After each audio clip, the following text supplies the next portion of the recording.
Le transfert embryonnaire est l'étape clinique qui influence le plus les résultats de la fécondation in vitro. Ces résultats sont très dépendants du médecin qui réalise le transfert et de la technique qu'il utilise.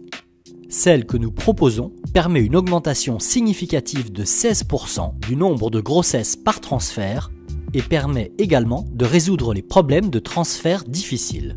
Chaque détail de réalisation des transferts a son importance. La technique actuelle de référence dans beaucoup de centres consiste à réaliser le transfert sous échographie abdominale.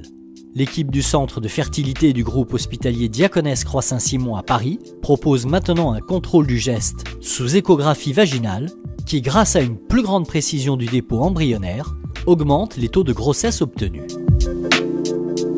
L'aide de l'échographie vaginale est également majeure pour les transferts difficiles, en permettant une analyse préalable de l'anatomie utérine et un contrôle du geste au fur et à mesure. Elle aboutit à un taux de grossesse identique à ceux des transferts simples.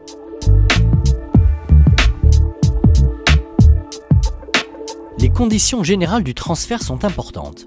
Temps suffisant pour chaque patient, décontraction du couple et confort d'installation, équipe détendue et à l'écoute, contrôle du niveau sonore et du langage utilisé, douceur des gestes, etc.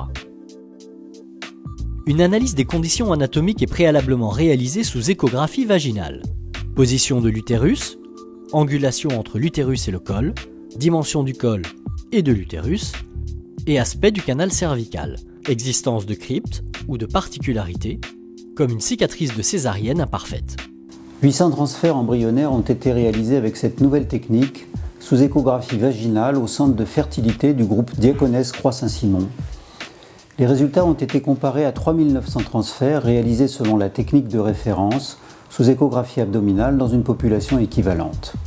Une augmentation significative de 16%, 56% versus 30%, du nombre de grossesses par transfert est observée. 105 cas des transferts sous échographie vaginale n'ont pas été considérés comme simples. Dans 47 cas, ils ont même été considérés comme difficiles. Pour ces patientes, tous les transferts ont été au final possibles, dans des bonnes conditions, et les résultats en termes de grossesse ne sont pas différents de ceux des patientes ayant eu un transfert simple. L'étape du transfert en fécondation in vitro est la plus importante pour la partie clinique. Le contrôle de tous les détails de réalisation de ces transferts embryonnaires fait la différence en termes de grossesse obtenue. Les progrès de l'imagerie font de l'échographie vaginale la référence en gynécologie. Il nous est apparu logique que cette technique soit utilisée pour les transferts embryonnaires. L'échographie vaginale permet une analyse préalable au transfert des conditions anatomiques et la personnalisation du geste de transfert. Remplissage de la vessie, type de cathéter, utilisation de relaxants ou d'antispasmodiques. Elle permet un contrôle visuel complet de la réalisation du geste, particulièrement utile en cas de transfert difficile.